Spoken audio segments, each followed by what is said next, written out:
Hello and welcome back to Boxing Social in association with Betfred. My name is Ayman Khan. I'm here in London, Croydon. Just concluded the Hennessy presser. Isaac Chamberlain and Dylan Prasovich. With me is the one and only, the smiling Michael Miguel Hennessy Jr. Michael, how's life treating you? Yeah, it's really good, thank you. How about yourself?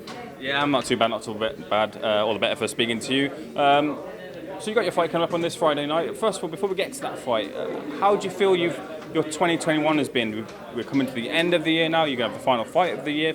How do you feel your career has progressed from the start to the end of the year?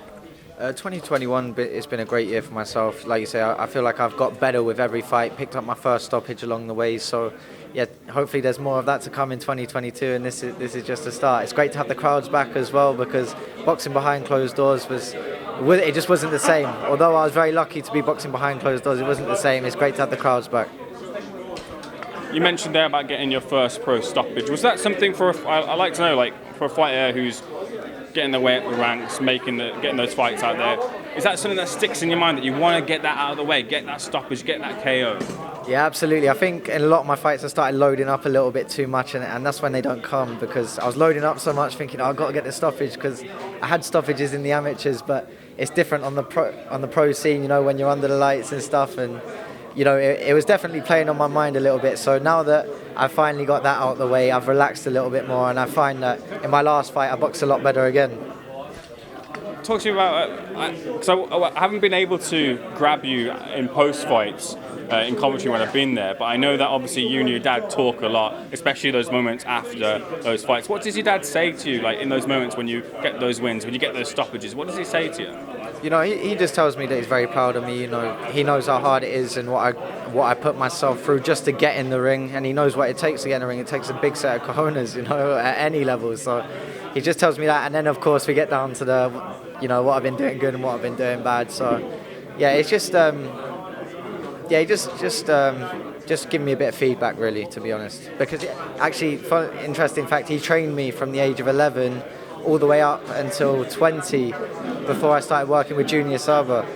And so he was my trainer for all that time, and even still to this day, even though I'm training with Junior, my dad overlooks the situation a little bit and always offers his pearls of wisdom. So we'll always talk, and he'll give me a lot of feedback. Do you think there's a different level, although you won't know anything different, I suppose, because of the way you're brought up, but is there a different level of pressure to other prospects? Because, maybe their fathers might be like famous boxing fathers, but your father is a famous boxing promoter, which I assume brings a different level of pressure, different scope of pressure on you.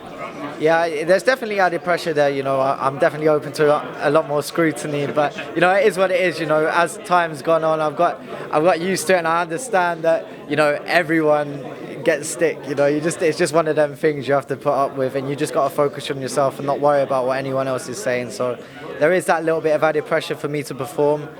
But at the end of the day, I've been doing this since I was 11 years old. I've had 100 amateur fights. I've had 10 pro fights now. So this is, there's no pressure for me. This is what I love to do, and I'm loving the ride.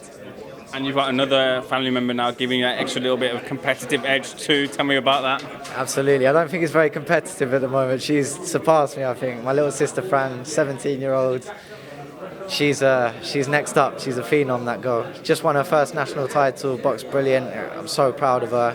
And, we push each other every day, and it was an emotional moment for me to see her win that national title.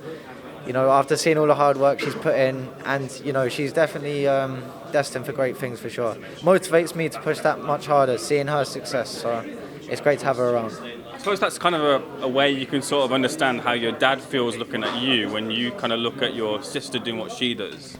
Absolutely, you couldn't have put it better myself. I couldn't have put that better myself. Like, literally, I remember going over to one of her early fights thinking, why do I feel nervous? I know she can fight, but I swear to God, my legs went to jelly and stuff. It's my little sister in there, and I do get a little understanding of what they feel when I step in the ring and when she steps in the ring.